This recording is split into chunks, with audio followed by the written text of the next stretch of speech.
John Pagetto with PT. Dan was handling training. PT Ask Dan. Hello, One. John. Hello, Dan. So, were you a fan of the TV show Friends? Not a fan, although I know what it is. You know what it is, fair enough. When it first was out, not a fan. I watched it much later. I think it's enjoyably funny. As I get older, I like to laugh. But one of the things got me realizing one of the actors put out a recent life story book and talked about all his trials and tribulations behind the scene. But in the show itself, he was a very different person. He was acting, obviously.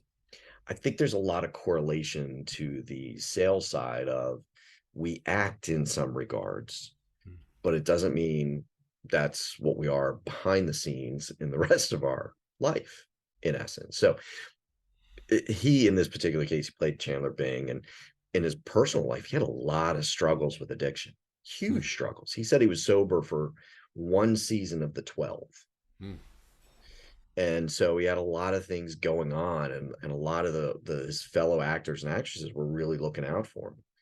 And I think this happens in sales a lot. I don't mean the addiction side. I just mean we all have things behind the scenes going on that pull at us, tug at us, take us away mentally, physically, but then we get into act.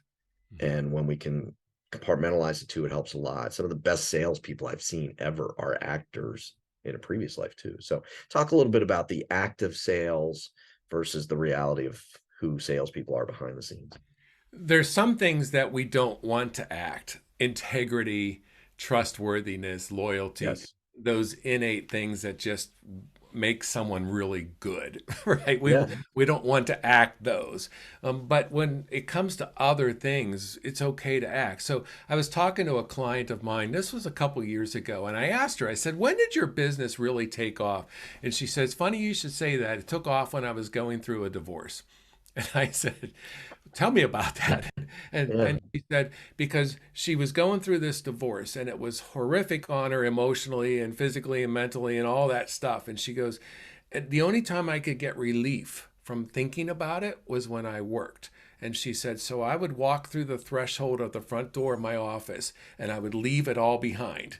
And Yeah. I would just put the nose to the grindstone and just work. And then at the end of the day, when I walked back out, I picked it up again.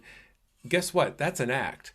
You're trying to pretend that everything's okay to grow your business. Yes. Purely an act. And so sales is all about acting because who in the world wants to be rejected this much? Leadership is all an act as well because here you are working closely with people that you're supposed to be leading, but also not being overly friendly to them because you don't want them to be your best buds, so to Yes. speak. So that there's a fine line there. That's all acting. And John, frankly, at the end of the day, while I enjoy what I do, if I didn't get paid for this, I wouldn't be doing it. No offense, but I would be doing something else. There are other things in my life that are who I am. This is all, I mean, it's fun, but it's also, Yeah. Well, and you've probably been there too. I've been there, and this is where I'm getting ready in the morning or I'm doing whatever, and I'm kind of talking to myself, and I'm usually rolling through in my mind and out loud a conversation I'm going to have later that day. Mhm. And my wife walks in and goes, looks around the room. Who are you talking to, big fella? Like, myself, honey, it's okay. And, she just knows now I'm going through a presentation and kind of working myself, gearing myself up. And it's an act, but it doesn't take away from my genuineness and who I am and those other things that you talked about. Everyone's going to get the same feel from me, Mhm. but they're going to get a different presentation around. You know it's an act when you're rehearsing. Yes. And Yeah, sometimes when we're talking to our kids and they've done something wrong and we want to correct them, we're rehearsing what we want to say because absolutely. everything inside of us wants to just hug them and tell them, we love you and you're going to be okay. Okay. But then they don't learn from that. So how do I teach them in a way that they still love and respect me? That's rehearsal. We've got Well, to. we've all had those scenarios where we've had a conversation. It's usually it comes out of when you're arguing about something frequently, but you get past that and you're going, yeah, I wish I'd said this, or I wish I talked about this. And Yeah. I have those in sales conversations. I hang up the phone or I get out of the meeting and I'm on the, wow, I wish I had talked about this. And what that always tells me is I didn't prep properly. Hmm.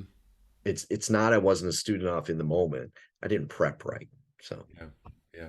And the last thing on this, this is what helps us in the world of sales to overcome objections. Because when people object what it is we're offering, they're not objecting to me, Dan Hudock, the person. They're objecting to whatever it is I just presented, and no Dan problem. Hudock, the salesperson. There we go. All right, everybody. See you again tomorrow. Take care.